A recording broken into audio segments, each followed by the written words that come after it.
बिहार में चाचा तो झारखंड में भाभी ने लिया पॉलिटिकल ब्रेकअप। नमस्कार, आप देख रहे न्यूज फॉर नेशन और मैं स्वाति पांडे आपके साथ। लोकसभा चुनाव को महज एक महीने ही शेष रह गए हैं। ऐसे में तैयारियां शुरू हो गई है।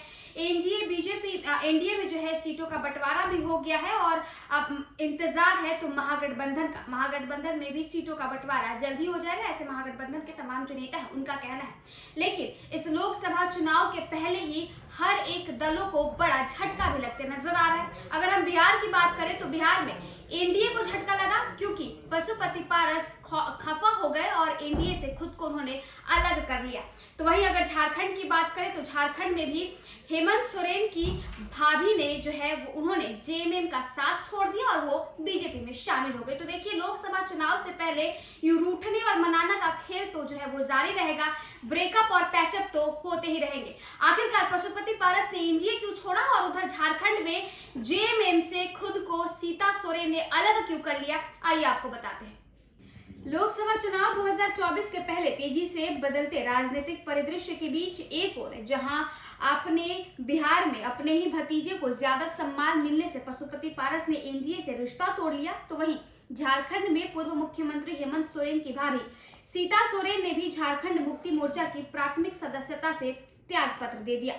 आपको बताएं कि जेएमएम विधायक सीता सोरेन जनवरी महीने में ही हेमंत सोरेन के त्याग पत्र देने के पहले उनकी पत्नी कल्पना सोरेन को सीएम बनने का प्रस्ताव का विरोध भी किया था।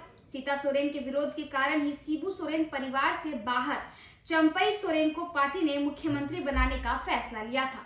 जेएमएम में केंद्रीय महासचिव के पद को भी संभाल रही थी। प्राथमिक सदस्यता के साथ उन्होंने पद से भी त्याग पत्र दे दिया।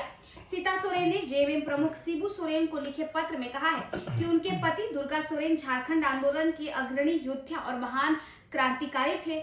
उनके निधन के बाद से ही वो उनका परिवार लगातार उपेक्षा का शिकार रहा। पार्टी और परिवार के सदस्यों की ओर से अलग थलग कर दिया गया, जो उनके लिए अत्यंत पीड़ादायक रहा।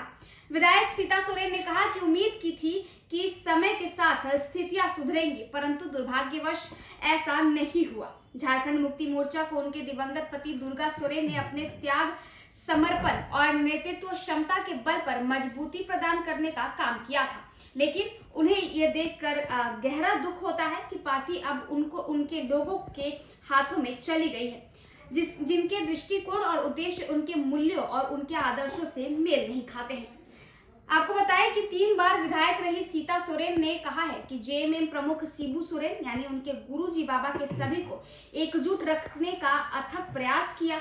इसके लिए उन्होंने कथित परिश्रम भी किया, लेकिन अफसोस कि उनके प्रयास विफल रहे। सीता सोरेन ने कहा कि हाल ही में ये भी जानकारी मिली है कि उनके और उनके परिवार के खिलाफ एक गहरी साजिश रची जा रही है।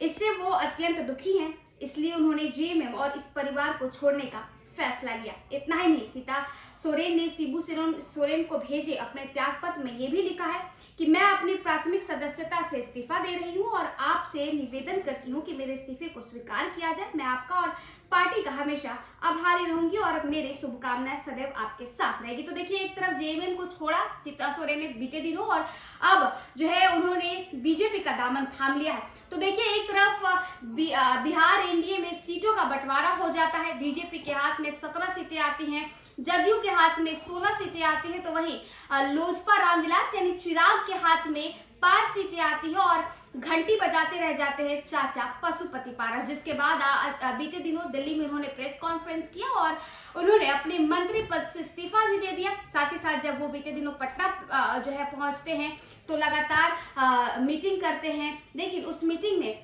कई बड़े बड़े जो नेता जो कि पशुपति पारस के साथ थे वो उस मीटिंग में मौजूद नहीं रहते हैं। तो देखिए, पॉलिटिकल ड्रामास जो है वो लोकसभा चुनाव से पहले तो चलते ही रहेंगे। ये मेल जोल, लगाव और बिछड़ाव का जो खेल है वो चलता रहेगा। कोई किसी पार्टी का दामन थामेगा तो कोई किसी से जुदा हो जाएगा।